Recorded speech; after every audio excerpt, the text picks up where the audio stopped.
মুরব্বী এদিকে আইয়েন। এই তো ঠান্ডা লেবুর শরবত। আচ্ছা এগুলো শরবত? হ্যাঁ, লেবুর শরবত ঠান্ডা। নামান নামান নামান। এই তো এই ঠান্ডা লেবুর শরবত। আচ্ছা ভালো সুন্দর শরবত। মাশাআল্লাহ মাশাআল্লাহ, অনেক সুন্দর শরবত। তাইলে আপনি শরবত নিয়ে আসছেন, মাঠে তো মানুষ নাই, মানুষ তো সব বাড়িতে চলে গেছে। হ্যাঁ, তাইলে আপনার তো কিছু উপকার করা লাগে শরবত খাইয়া। আমি তো একজন মানুষ। ভাই আপনারা আইন তো, আইন আইন এদিকে আইন, এদিকে আইন। এই তো ঠান্ডা লেবুর শরবত। উনি মাঠে শরবত নিয়ে আসছে, মানুষ তো নাই, কার কাছে সব মানুষ বাড়িতে আমরা একটু উপকার করি, আমরা ওনারগুলো খাই। এদিকে আইন মুরব্বী, এদিকে আইন। হ্যাঁ, ঠান্ডা লেবুর শরবত। আমি দেন দেন, সব মানুষ খাইছি। সবাইকে দেন।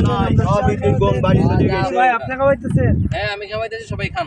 আপনি সবারই খাওয়াইতেছেন? জি জি খান।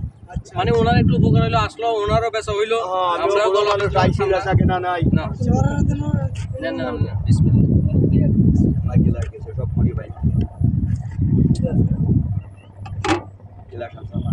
এই সেই পুরি যাইতো, দেখা যায় পুরি যাইতো লাভ লাগে। কি শরবত ঠিক আছে? আলহামদুলিল্লাহ ঠিক আছে, মাশাআল্লাহ অনেক ভালো, ঠান্ডাও আছে। তো আসলে মানুষজন এই বন্ধর কারণে মানুষজন বাড়িতে চলে গেছে, সে কারণে মানুষজন থাকলে বেচা হয়ে যেত, সব বেচা হয়ে যেত। সব হয়ে যায়। আগে এই শুক্রবার দিনটা কিন্তু মানুষ প্রচুর হয়ে যেত, খেলতে মানুষের অভাব ছিল না। মানে 10 দিন বন্ধ হয়েছে, একদম বন্ধ কোনো দিন পায় নাই।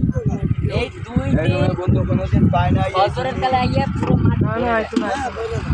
আজান দেওয়ার আগেও লোক আসে।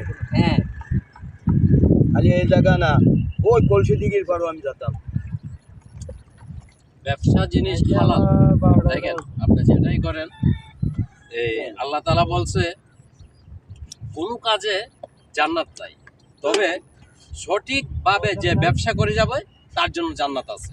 আপনারা এই কথাটা কিন্তু আমার মুখের কথা না। সবাই রাসূলুল্লাহ সাল্লাল্লাহু আলাইহি সাল্লাম আমার এখানে দুইজন মুরব্বী আছে দাঁড়ানো। হ্যাঁ, তবে ব্যবসা করবেন, আপনারা কাজকর্ম করবেন ইনশাল্লাহ সঠিকভাবে।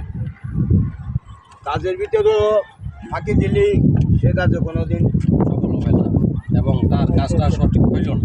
উন্নত হইব। তো আমরা যথেষ্ট পরিমাণ খাবার নিয়ে আসছি, সেক্ষেত্রেও মনে করেন আমাদের প্রয়োজন নাই। তো আমি ওনাকে দেখলাম যে এটা নিয়ে হাঁটতেছে, তো আমরা 5 জনে 5 গ্লাস খেলাম, যতটুকু মূল্য দিলাম এটা একটু আপনাদেরকেও দেখালাম যে আসলে মাঠে কিন্তু মানুষ নাই, তারপরেও ব্যবসা উনি নিয়ে করতেছে।